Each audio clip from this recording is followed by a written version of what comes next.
Welcome back. ہم گفتگو کریں احمد بلال محبوب صاحب سے اور اسد رحیم خان صاحب سے. احمد صاحب, سر یہاں آپ نے کیونکہ اب خود ہی جو پوائنٹ آخر میں ریز کیا کہ آپ امید کرتے ہیں کہ سینٹ میں اس کو کوئی سٹرائک ڈاؤن کر دے گا, بٹ سر سینٹ میں بھی نمبرز گیم تو پی پی پی اور پی ایم ایل این کے حق میں ہی ہے, تو کیوں آپ سمجھ رہے ہیں کہ وہاں کوئی ایسی اپوزیشن اس کو آئے گی کہ یہ سٹرائک ڈاؤن ہوگا؟ Do you have any thing specific in mind یا صرف آپ اپنی امید کا اظہار کر رہے تھے؟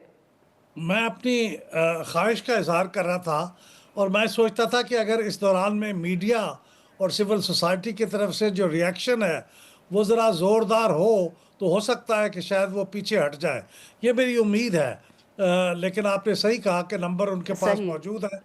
آپ نے یہ تاریخ پوچھی تھی تو یہ 2002 میں یہ انٹروڈیوس ہوا تھا, یہ provision representation of people act میں, اور جنرل مشرف صاحب کی طرف سے. اور اس کے بعد سے مسلسل یہ کوششیں ہوتی رہیں کہ جمہوریت کے نام پہ اس کو ختم کر دیا جائے, کہ وہ ایک ڈکٹیٹر نے یہ چیز ڈالی تھی تو اب اس کو ختم کر دیا جائے. لیکن یہ کامیاب نہیں ہو رہے تھے, اور بہت افسوس ہے مجھے کہ یہ اس وقت یہ کامیاب ہو گئی ہیں, اور پیپلز پارٹی کی ایم این اے صاحبہ نے ان کی تحریک پہ ہوا ہے, جو کہ بہت افسوس کی بات ہے. اسد صاحب یہ بتائیے گا کہ اب جب, کیونکہ ایک ایشو اس کے ساتھ جڑا ہوا یہ بھی ہے سر کہ جب الیکشن کے لیے کوئی کھڑا ہوتا ہے تو وہاں بھی وہ اپنے ایسٹس کی غالباً تفسیر جو ہے جمع کرواتے ہیں, کیا اس پر بھی اس کا فرق, اس سے اثر پڑے گا؟ وہاں بھی اب کینڈیڈیٹس جو ہیں وہ نہیں جمع کروائیں گے اپنی ایسٹس کی ڈیٹیلز؟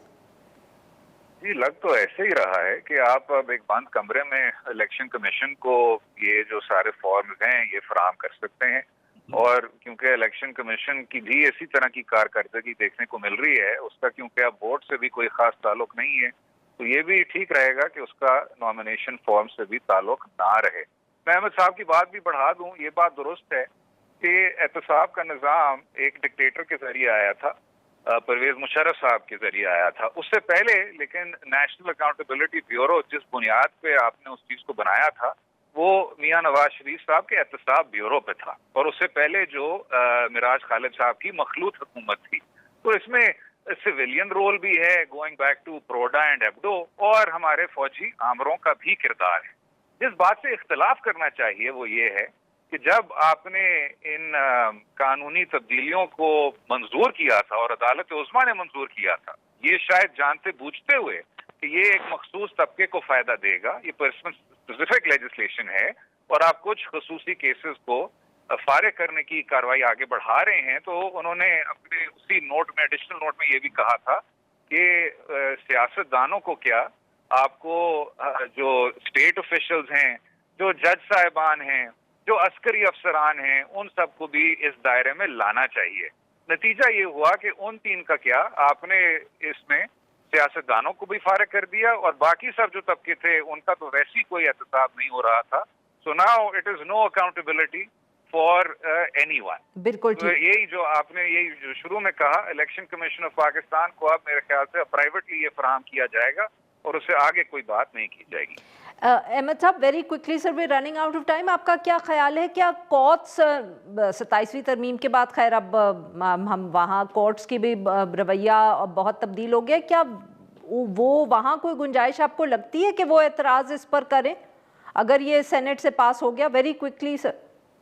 جی, لگتا ہے ہو سکتا ہے یہ, اگرچہ آپ پھر یہ سوال کریں گی کہ اس کی ہوپ کی بنیاد کیا ہے.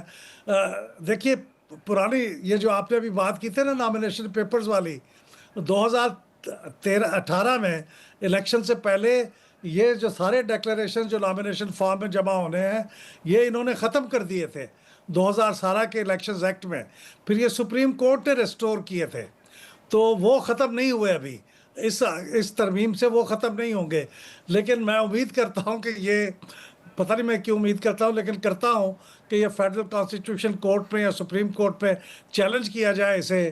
اگر اس سے سینٹ نے بھی پاس کر دیا تو کم از کم اس کو چیلنج ضرور کیا جائے, تاکہ وہاں پہ اس کا کوئی کم از کم کوئی اکاؤنٹیبلٹی تو ہو.